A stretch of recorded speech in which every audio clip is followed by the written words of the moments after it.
आज मैं कुछ ज्यादा ही लेट हो गया। रात के 11:30 बज रहे थे। मैं अकेला था, इसलिए डर लग रहा था, क्योंकि गांव 6 किलोमीटर दूर था और रास्ता शमशान से होकर गुजरता था। आज पहली बार लेट हुआ। क्यों लेट हुआ?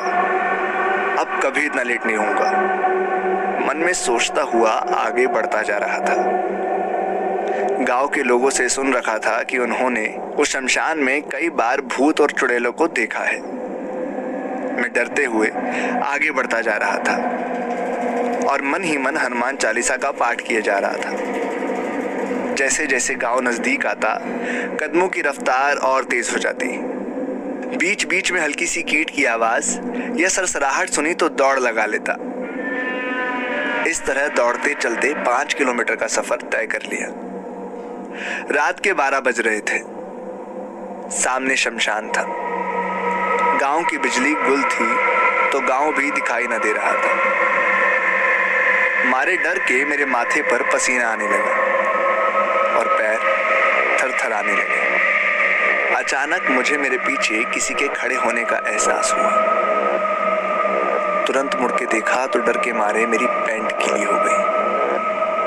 शरीर बहुत बुरी तरह से कांप रहा था। मैं जमीन पर गिर पड़ा। 9 फीट लंबा काला कलूटा भीमकाय शरीर मेरे सामने खड़ा था।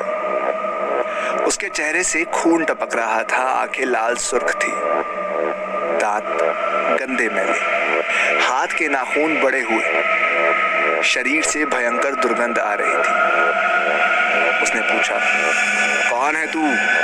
यहाँ क्यों आया? मेरे मुंह से आवाज ना निकल रही थी। उसने फिर से पूछा, कौन है तू?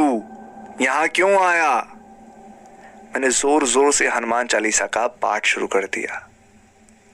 भूत जस का तस खड़ा था। उसने तीसरी बार गुस्से से कहा, ए लड़के, बंद कर बड़बड़ाना। कौन है तू? यहां क्यों आया? बता, नहीं तो मैं तुझे खा जाऊंगा। मेरी हालत बहुत बुरी थी। भूत पर हनुमान चालीसा का कोई असर नहीं हो रहा था। मैंने हाथ में मिट्टी उठाई और भूत पिशाच निकट नहीं आवे, महावीर जब नाम सुनावे, ऐसा बोल मिट्टी को अभिमंत्रित कर भूत पर दे मारा। मेरा तंत्र काम कर गया। भूत 10 फीट पीछे जाकर गिरा और चिल्लाने लगा। मेरे मन में थोड़ी सी हिम्मत आई। मैं खड़ा हुआ और फिर से हाथ में मिट्टी ले अभिमंत्रित कर भूत से सामना करने को तैयार हो गया। भूत गुस्से से खड़ा हुआ और मेरी ओर लपका। मैंने फिर से मिट्टी उस पर फेंकी। वो तिलमिला उठा और पीछे हट गया। मैं कुछ करता उसके पहले ही वो अदृश्य हो गया।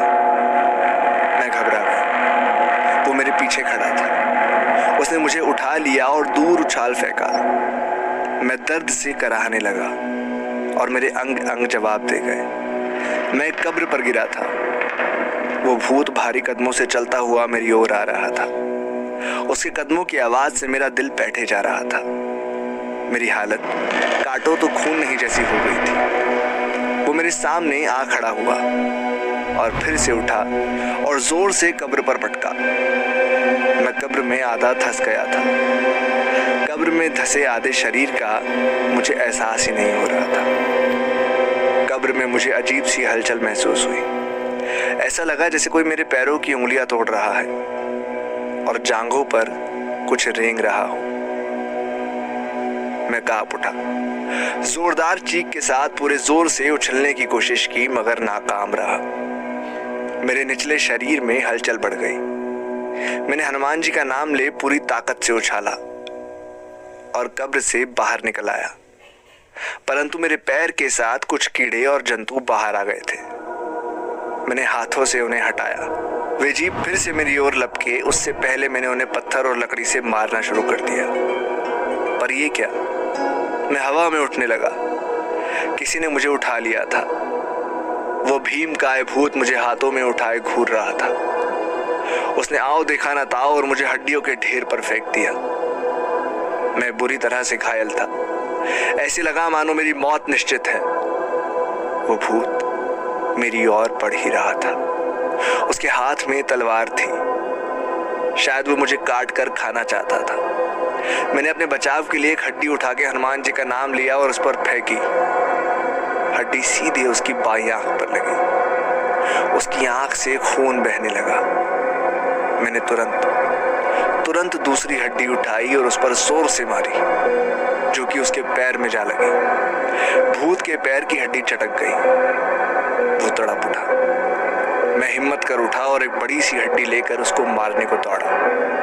वो भी पूरी ताकत से मेरी ओर तलवार से लपका। हम दोनों एक दूसरे को मारने ही वाले थे कि माँ ने मुझ पर से रजाई हटाई और झंझोड़ कर नींद से जगा दिया।